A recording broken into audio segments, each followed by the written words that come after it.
कुछ लोगों ने पूछा है कि कैसे हम भगवान से खुद को कनेक्ट करें, उनकी भक्ति करें, कैसे प्रार्थना करें। क्या भगवान की भक्ति करने के लिए घर छोड़ना जरूरी है या फिर सारा दिन बैठ के भजन ध्यान करना जरूरी है। चैतन्य महाप्रभु से किसी ने पूछा कि भक्त किसे कहते हैं, भक्त कौन है।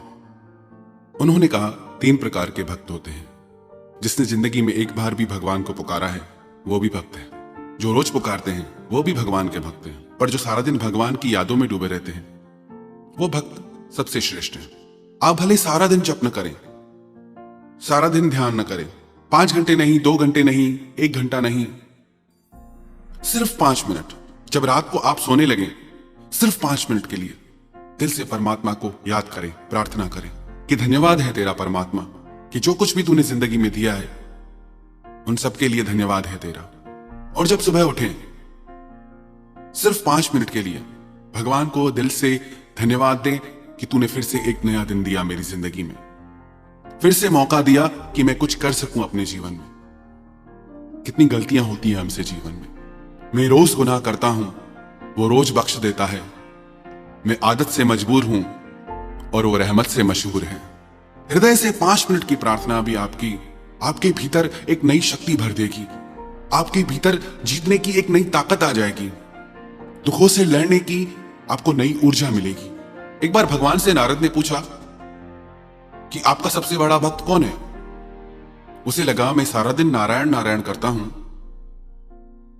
तो मुझसे बड़ा भक्त कौन होगा। भगवान उससे बोले कि एक किसान है, धरती पे रहता है, वो मेरा सबसे बड़ा भक्त है। नारद को सुन के आश्चर्य हुआ कि मुझसे बड़ा भक्त कौन हो सकता है। उसने सोचा जाके देखता हूं। जब उसने उस किसान की दिनचर्या देखी, सुबह को 1 माला भगवान के नाम की जप के अपने खेतों में काम करने चला जाता था। खेतों से लौटकर रात को अपने घर आकर सोते समय भगवान के नाम की फिर 1 माला जपता था।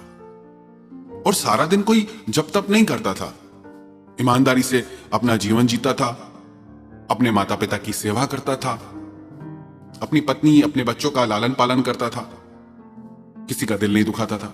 तो नारद को आश्चर्य हुआ कि ये कैसे सबसे बड़ा भक्त हो सकता है। वो फिर भगवान के पास आया और भगवान से आके उसने सारी बात कही कि वो तो सिर्फ 1 माला जपता है और सारा दिन खेती करता है, वो आपका सबसे बड़ा भक्त कैसे हो सकता है। भगवान बोले चाहे वो 1 माला करता है, पर उस 1 माला में वो एक क्षण के लिए भी दुनिया का विचार नहीं करता, दुनिया की बातें नहीं सोचता और अपने कर्तव्य में पूरा है।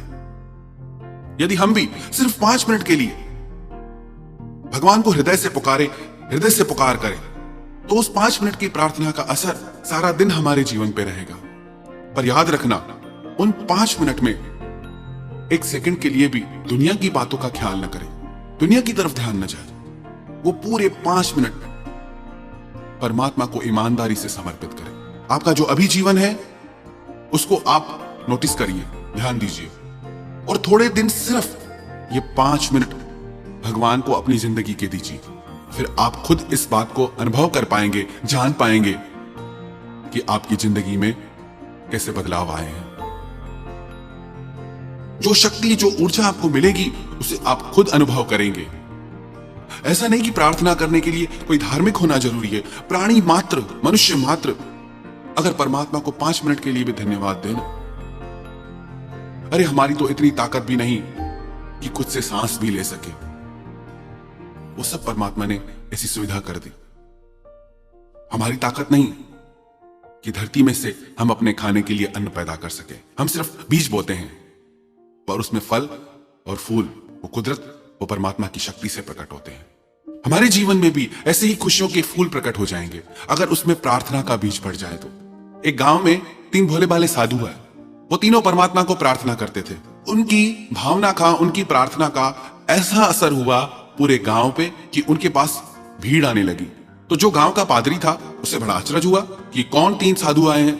वो उनके पास गया, उसे लगा कि लगता है कि कोई बहुत बड़े विद्वान होंगे, पर उसने आके देखा कि वो तीनों तो बहुत सीधे साधे लग रहे थे, ज्यादा पढ़े लिखे भी नहीं थे।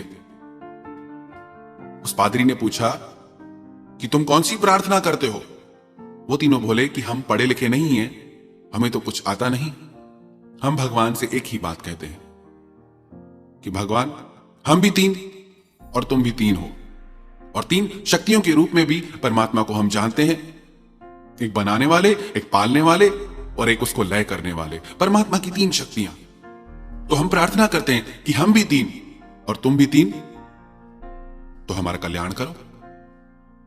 उसे लगा ये कैसे लोग हैं, ये कैसी प्रार्थना हुई कि हम भी तीन तुम भी तीन, हमारा कल्याण करो। उस पादरी ने अपनी जो विधिवत लिखी हुई प्रार्थना थी सारी उनको सिखाई। एक बार सिखाई, उन्हें समझ नहीं आई। दूसरी बार सिखाई, उन्हें समझ नहीं आई। तीसरी बार सिखाई तो कुछ कुछ उन्हें समझ आई। ऐसे काफी देर तक सिखाने के बाद उसे लगा कि अब ये प्रार्थना सीख गए हैं। नदी के पार उसको जाना था। वो अपनी नौका पे चढ़ के जैसे ही जाने लगा, थोड़ा नदी में आगे निकला तो उसने देखा कि वो तीनों पानी पे चलते हुए आ रहे हैं। वो तीनों आके बोले कि धन्यवाद, आपने प्रार्थना सिखाई, पर आपकी प्रार्थना तो हम भूल गए, फिर से सिखाओ। जब उसने देखा कि ये तीनों पानी पे चल रहे हैं, कैसा प्रभाव है इनका, तो उसे एहसास हुआ मेरी शब्दों में लिखी प्रार्थना से भी इनकी सीधी सादी प्रार्थना में ज्यादा असर है। कितनी देर करते हैं उससे ज्यादा इस बात का महत्व है कि हम कैसे करते हैं।